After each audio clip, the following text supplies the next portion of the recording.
Assalamu alaikum wa rahmatullahi wa barakatuh. Bonjour tout le monde. Dans cette vidéo, je vais vous présenter le cours de oxydation de métaux, ou bien réaction de quelques métaux avec le dioxygène de l'air. Dans ce cours, nous allons traiter deux parties. Ou bien, nous allons étudier deux types d'oxydation.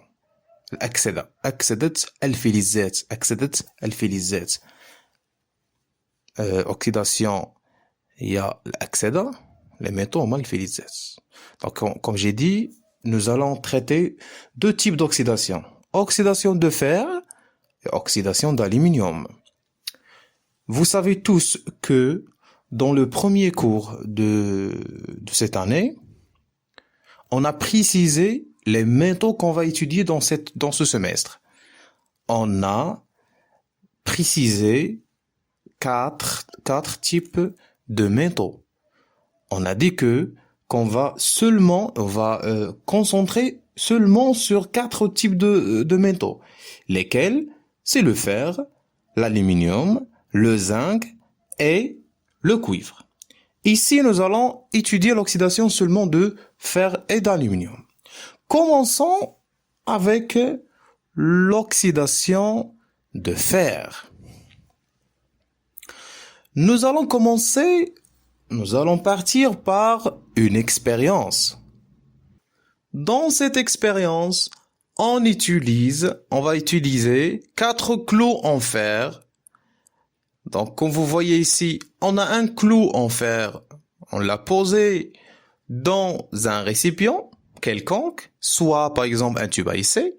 Ici, un autre tube à essai qui contient un autre clou. Ici, un troisième clou et un quatrième. Dans ce récipient, on utilise, ou bien on laisse le tube vide. Bien sûr, il n'est pas vide, mais il contient de l'air.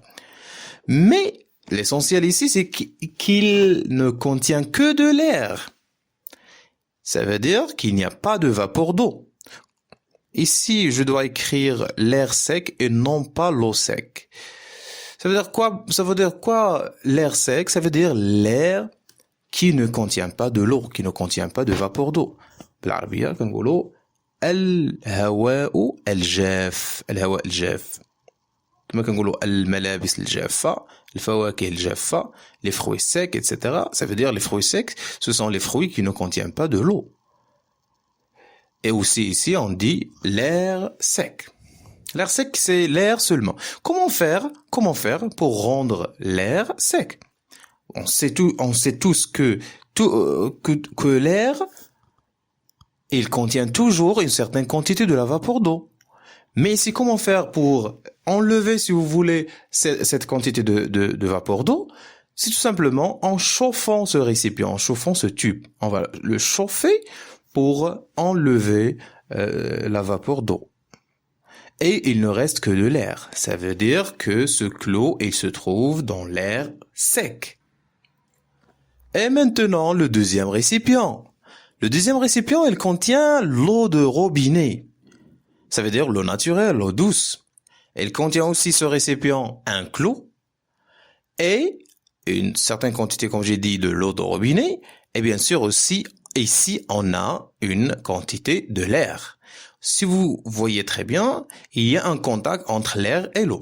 Et bien sûr, l'air va se mélanger. Il y a une certaine quantité de l'air qui va se mélanger avec de l'eau et aussi une certaine quantité de l'eau qui va s'évaporer et se mélanger avec l'air qui existe ici.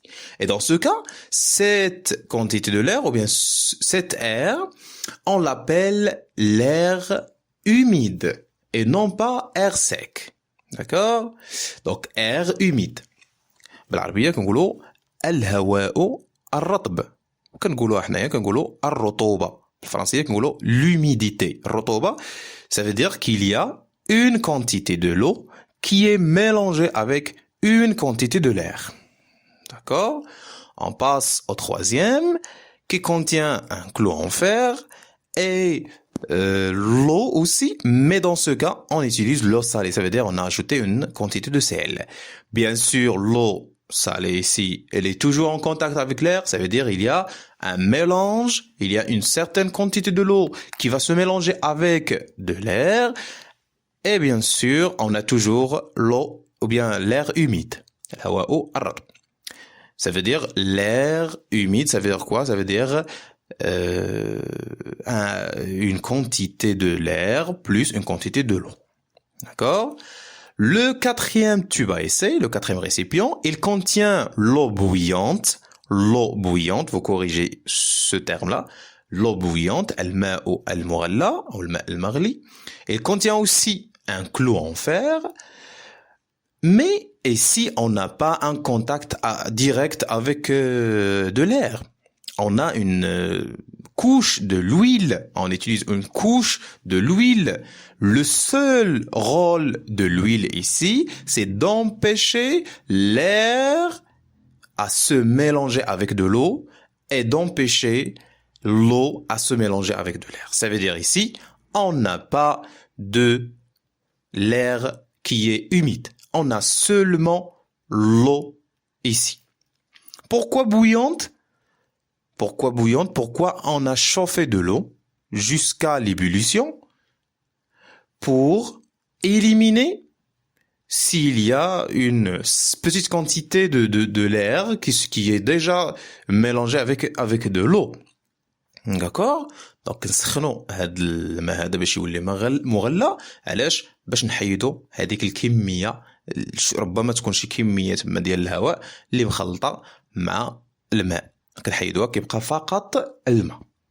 اذا هنا عندنا الهواء فقط وهنا عندنا الماء فقط الماء ومعاه الهواء وهنا الماء ومعاه الهواء ولكن زدنا شويه الملحه وهنا فقط الماء. الزيت قلنا الدور ديالو هو كيحبس الهواء ما يخليش يدخل وكيحبس الماء ما كيخليش يخرج. Voilà. Si vous voyez ici, on a le temps. À 0 jour, ça veut dire on n'a pas commencé. Ou là, on va juste commencer on va tout de suite commencer l'expérience. D'accord? Après quelques jours. Donc, si vous remarquez très bien, après 15 jours à peu près, qu'est-ce qu'on remarque? Qu'est-ce qu'on observe?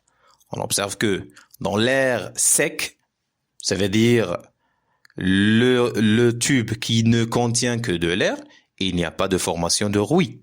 La rouille, c'est quoi? بالعربية الصدأ. يعني هنا هاد المسمار ما صداش. Dans le deuxième tube, on a formation de rouille. Dans le troisième, il y a aussi formation de rouille, mais avec une grande quantité. C'est ce qu'on appelle la rouille. D'accord? Dans le quatrième tube, il n'y a pas de formation de rouille. D'accord. Donc, qu'est-ce qu'on peut conclure? Qu'est-ce qu'on peut tirer de cette expérience? On conclut que la formation de rouille nécessite l'existence de quoi? L'existence à la fois de l'eau et de l'air. À la fois de l'eau et de l'air. À la fois de l'eau et de l'air. Et est-ce qu'il nécessite obligatoirement le sel?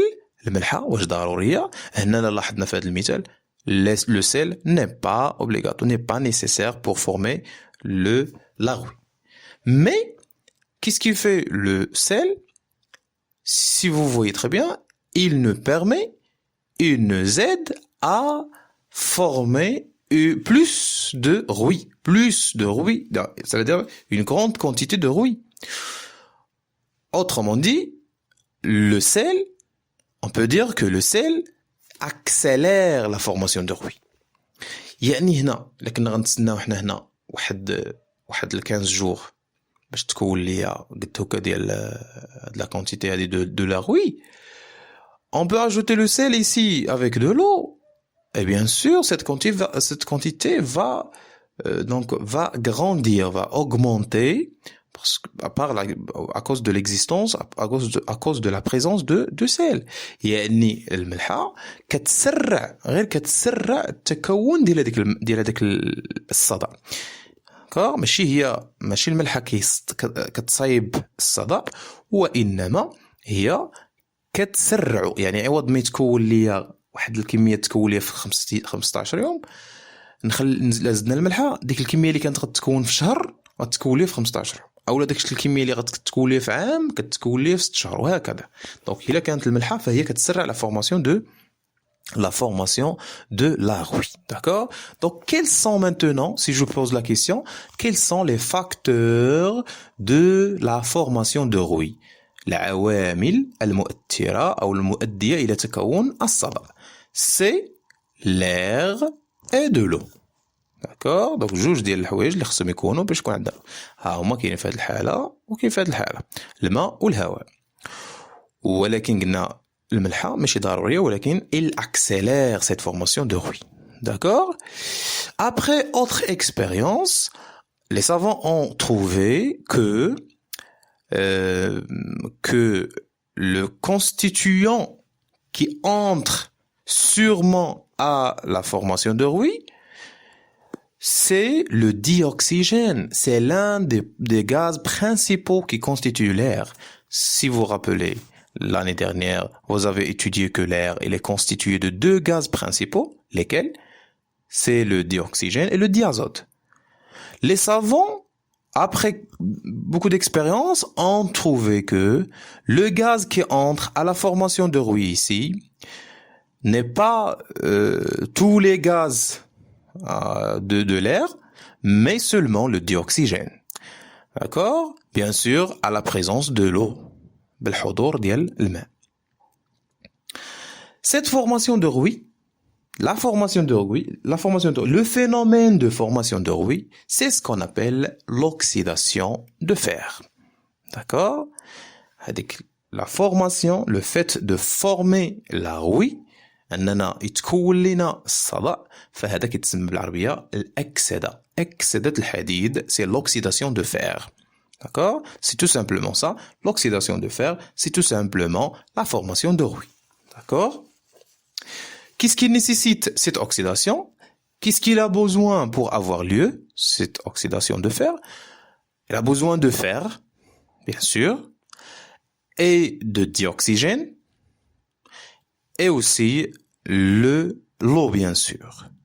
Et cette oxydation, si vous voyez très bien, c'est une réaction chimique. Pourquoi on l'appelle une réaction chimique? Parce qu'il y a une disparition de corps. Ça veut dire le fer va disparaître. Et il y a formation de nouveaux corps. Il y a apparition de nouveaux corps. C'est la rouille. Donc, s'il y a disparition de corps et apparition de nouveaux corps, on parle, bien sûr, d'une réaction chimique. Ça veut dire, l'oxydation de fer, c'est une réaction chimique. إذن الأكسدة ديال الحديد هي تفاعل كيميائي. كيفاش داير؟ واش هو سريع بشكل سريع يعني في لحظة كيتكون؟ لا، après 15 jours au plus. Donc كيتكون 20 jours au plus. Ça veut dire que l'oxydation de fer, c'est une réaction chimique qui est lente. Comment s'accélère? كيفاش كتسرع؟ Comment s'accélère? Il s'accélère en utilisant l'eau salée ou bien en utilisant le sel. D'accord? Donc هذه الخلاصة قلنا بأن باش تكون عندنا واحد او لا فورماسيون دو روي، تكون الصدأ. شنو هو تكون الصدأ؟ هو تكون الصدأ قلنا كنقولوا ليه لوكسيداسيون دو فير، اكسده الحديد. وشنو هي الاكسده الحديد؟ سي اون رياكسيون شيميك، سي اون رياكسيون شيميك لونت، ثقيله او لا بطيئه. كيفاش كنسرعوها؟ كنستعملوا لو سيل، الملحه. ولكن اشنو هما الحوايج اللي ضروري يكونوا باش تكون عندي لا فورماسيون دو بيان لوكسيداسيون دو فير؟ خاص ضروري يكون عندنا جوج ديال الحوايج، سي لير الهواء، ولكن شكون هو المكون الاساسي اللي خصو يكون؟ سي لو ديوكسيجين. وشكون عاوتاني خاص يكون عندنا الماء، ضروري خصو يكون عندنا الماء. D'accord? Ou bien sûr, on a trouvé que l'eau n'entre pas à cette réaction, mais tout simplement, il catalyse cette réaction chimique. غير كيحفز الماء، غير كيحفز. ولكن شكون اللي كيتفاعل normalement? C'est le fer et le dioxygène. Donc revenons à notre cours maintenant. Alors, on a ici certaines remarques à noter. On a dit que l'air sec, c'est quoi? C'est l'air uniquement, ça veut dire c'est l'air qui ne contient pas de l'eau. Mais l'air humide, c'est tout simplement l'air plus de l'eau. Une autre remarque qu'on a citée, de quoi on a déjà parlé, c'est les constituants de l'air. Les constituants principaux de l'air, c'est le dioxygène et le diazote. Le dioxygène représente environ 20% de l'air et le diazote représente environ 80% de l'air. Peut-être dans certains exercices, on aura besoin de ces pourcentages, ces proportions. Alors, pour l'oxydation de fer, on a dit que l'oxydation de fer, c'est une réaction chimique. Et puisque l'oxydation de fer, c'est une réaction chimique, on peut l'exprimer par une équation chimique. L'équation chimique, toujours dans l'équation chimique, on doit écrire les symboles des réactifs, flèche, les symboles des produits. Quels sont les réactifs dans ce cas? C'est le fer qui réagit avec le dioxygène, bien sûr à la présence de l'eau. Bien sûr, l'eau, on a dit qu'il n'entre pas à cette réaction. Bien sûr, on sait ça, on a trouvé ça en faisant beaucoup d'expériences, mais ici, on n'a pas... donc c'est pas important pour nous. C'est l'important pour nous, c'est quoi? C'est de faire c'est de savoir comment écrire l'équation. Bien sûr, on a le fer ici plus le dioxygène qui donne la rouille. D'accord? Ça c'est la formule chimique de la rouille. On va parler de la rouille tout à l'heure. Mais c'est ça la formule chimique, c'est sa formule chimique. Il contient 2 atomes de fer et 3 atomes d'oxygène qui sont liés entre eux. C'est une réaction chimique qui n'est pas équilibrée. On a ici un seul atome de fer et ici on a 2 atomes de fer. Ça veut dire qu'il n'est pas équilibré. On a 2 atomes d'oxygène et on a ici 3 atomes d'oxygène. Alors, il n'est pas équilibré parce qu'il ne vérifie pas la loi de conservation des atomes en genre et en nombre. Donc, on doit l'équilibrer. Tout simplement, on a ici on a un seul atome ici de fer et ici 2 atomes de fer. On doit écrire ici 2. D'accord? Donc, on a 2 atomes de fer ici. 2 atomes de fer ici. Il est équilibré au niveau de fer. On a ici 2 atomes d'oxygène et 3 atomes d'oxygène. Donc, on n'a pas un nombre entier qu'on va le multiplier par 2 pour donner 3. Donc, tout simplement, on multiplie 2 par 3 et 3 par 2. D'accord? On écrit ici 3. Donc, 3 fois 2, ça fait 6. Donc, on va multiplier ce 3-là par 6. On va pas écrire... multiplier 3 ici par 2. On va pas écrire 2 ici, mais on va l'écrire dans cet endroit-là. On écrit ici 2. 2 fois 3, ça fait 6 atomes d'oxygène. Et on a 3 fois 2, ça fait 6 atomes d'oxygène. Mais ici, ce 2-là va se multiplier par ce 2, ce chiffre-là, pour donner 4 atomes de fer. 2 fois 2, ça fait 4 atomes de fer. D'accord? Donc, 4 atomes de fer ici, on doit avoir ici aussi 4 atomes de fer. Tout simplement, on va changer ce chiffre-là par 4. Comme ça. D'accord? On vérifie, on a 4 atomes de fer ici, 4 atomes de fer ici. 6 atomes d'oxygène, 6 atomes d'oxygène, elle est maintenant une équation chimique qui est équilibrée. On a parlé de cette formule, c'est la formule de la rouille. C'est la formule de la rouille. Cette rouille-là, il a d'autres noms. Leur nom scientifique, on peut utiliser le nom oxyde de fer 3 et aussi oxyde ferrique. C'est tout simplement, ce sont des noms scientifiques qu'on peut utiliser. C'est la rouille, c'est le nom habituel, c'est le nom courant qu'on utilise dans la langue courante. Mais ici, ce sont des noms scientifiques qu'on utilise souvent dans les laboratoires. Bien sûr, ici, je précise que la formule chimique, c'est celle-là, Fe2O3. On ne doit pas ajouter ce 2-là dans la formule chimique. Ce 2, et s'écrit seulement dans l'équation. On a utilisé ce chiffre seulement pour équilibrer l'équation de la réaction d'oxydation de fer. Mais si je parle seulement de la formule chimique de la rouille, on écrit seulement Fe2O3. D'accord? Maintenant, passons à étudier un peu la rouille, l'oxyde de fer 3 ou bien l'oxyde ferrique. Cherchons tout d'abord les caractéristiques de la rouille. On va citer quelques caractéristiques pour la rouille. La première, c'est sa couleur. Sa couleur, elle est marron ou bien on dit qu'il est rouge brique. D'accord? Elle est un peu marron, entre le marron et la couleur rouge brique. La rouille, c'est une couche poreuse. العربية كنقولوا طبقة مسامية فيها ثقوب. Elle contient des petits trous.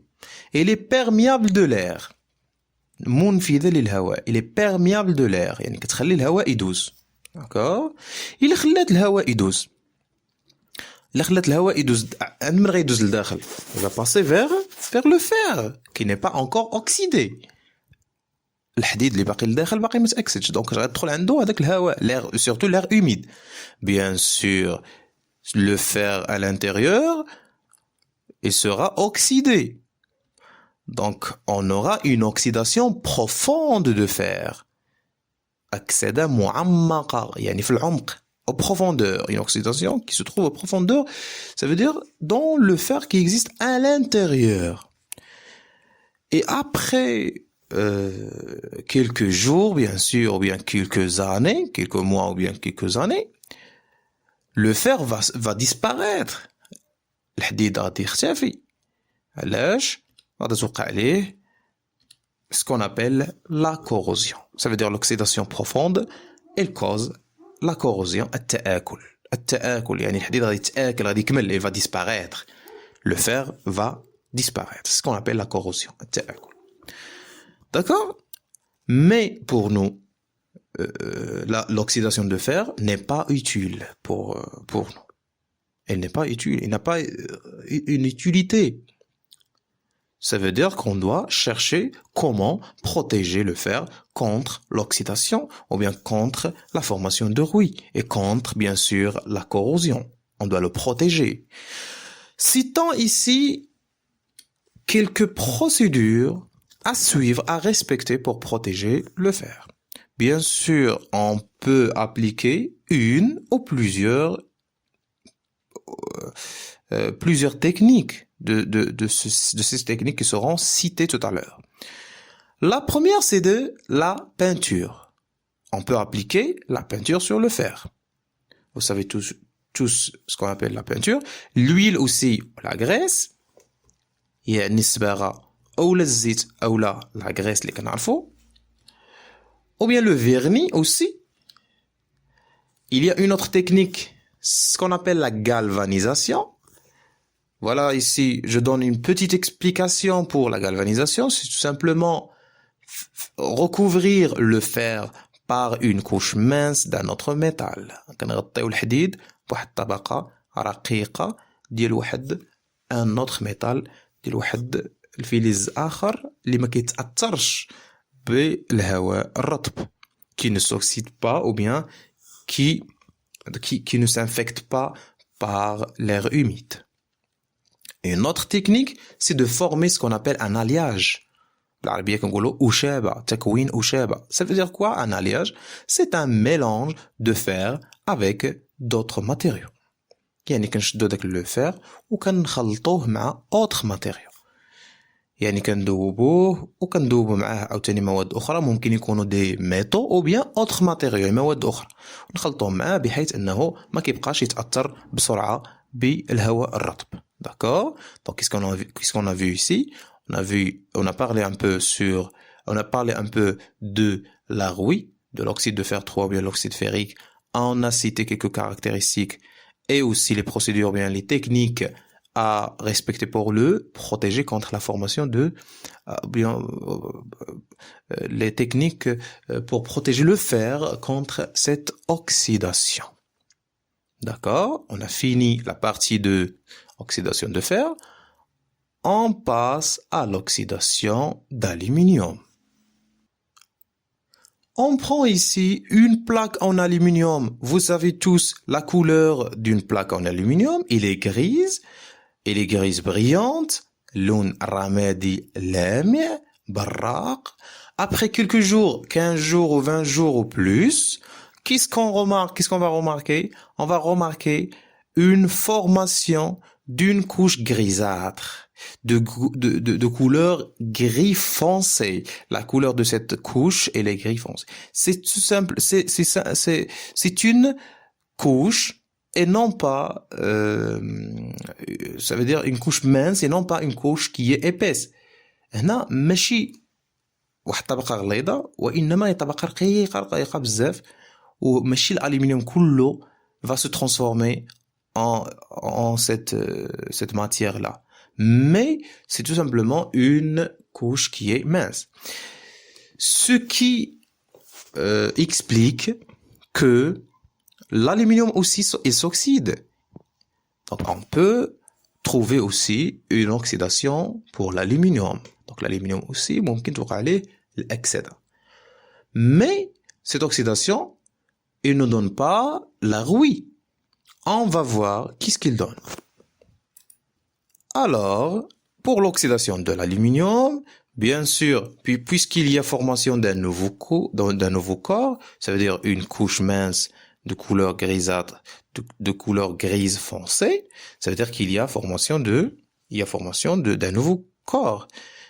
Et bien sûr, on parle ici d'une réaction chimique. Puisqu'on a une réaction chimique, donc on va l'exprimer par une équation. Et voilà l'équation de la réaction d'oxydation d'aluminium.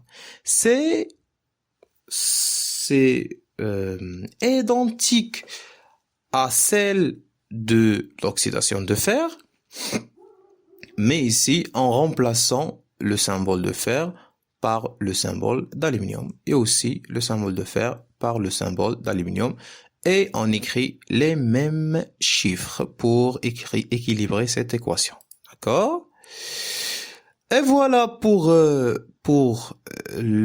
cette couche qui est formée, bien cette substance qui est formée, on l'appelle l'alumine.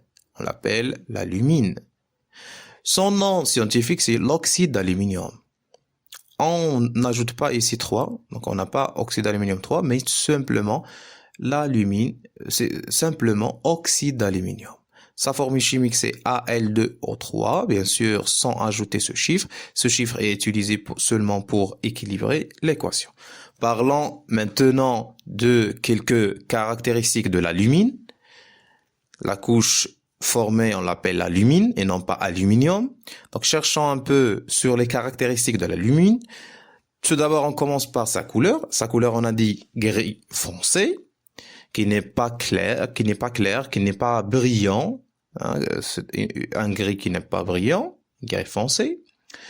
Elle est comment cette couche? Elle est non poreuse, contrairement à la rouille qui est poreuse, qui est perméable à l'air. Ici, elle est imperméable à l'air, غير منفذة للهواء, غير مسامية, ما فيهاش ثقوب, il ne contient pas des petits trous.